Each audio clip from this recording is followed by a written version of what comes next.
ายดีปีใหม่ทุกท่านนะปี 2018 วันนี้ข้าพเจ้าเองมีแนวคิดแล้วก็นิสัยของคนที่ประสบความสำเร็จมีอยู่ 7 ข้อนะข้อที่ 1 ท่านจงมีนิสัยในการตั้งเป้าหมาย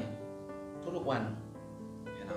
แล้วลงมือปฏิบัติตามตั้งเป้าหมายทุกๆวัน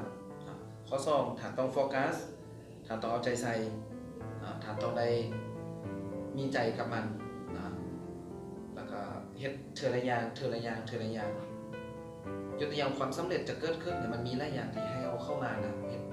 เฮ็ดพร้อมกันหลายอย่างแต่เราต้องเรียนเฮ็ดทีละอย่างและพัฒนาตัวเองทีละอย่างข้อที่ 3ให้ท่านให้ความสำคัญกับเวลาเป็นสิ่งที่สำคัญถ้าเอาใช้หมดคือหมดเลย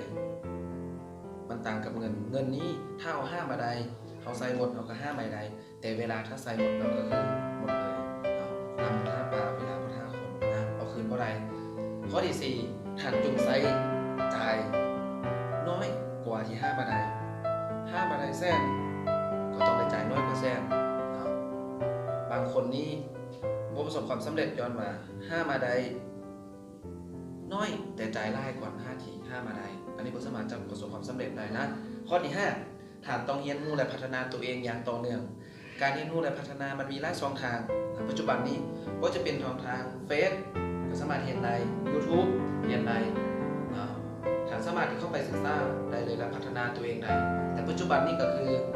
ระบบของพวกเราก็คือเป็นระบบ ESS 4545 OTO เป็นระบบในการเรียนรู้ออนไลน์แบบ 100% เลยอันนี้คือเป็นสิ่งที่สำคัญที่สุดเลยเนาะข้อที่ 6ท่านต้องบ่ยอมแพ้ท่านห้ามล้มเลิกกลางทางท่านต้องมุ่งมั่นและตั้งใจเมื่อได้ฝันไว้แล้วเมื่อได้ตั้งเป้าหมายไว้แล้วเขาต้องการจะประสบความสำเร็จแล้วอย่าล้มเลิกกลางทางนะให้จะบอกยิ่งกะยาแต่เขาต้องได้สู้และลุยต่อไปแน่นอนยนต์มันจะบินขึ้นฟ้ามันก็จะมีเสียงนกเสียงกาแต่สิ่งนี้ข้าพเจ้าจะฝากก็คือว่าเขาจะบินไปไกลเขาอย่ายอมแพ้ข้อที่ 7ท่านจงใจกว้างและเป็นผู้ให้ก่อนเป็นผู้รับท่านต้องเป็นผู้ที่เสียสละอุทิศตนพัฒนาตัวเองและเอาสิ่งตัวเองฮู้เนี่ยเอาไปซ่อนให้คนรุ่นหลังไปซ่อนให้คนที่บ่ฮู้ปัจจุบันนี้โลกนี้เป็นโลกที่เราต้องได้พัฒนาตัวเองและต้องได้ฮู้อย่างต่อเนื่องข้าพเจ้าเองหวังว่าทุกท่านน่าจะประสบความสำเร็จข้าพเจ้า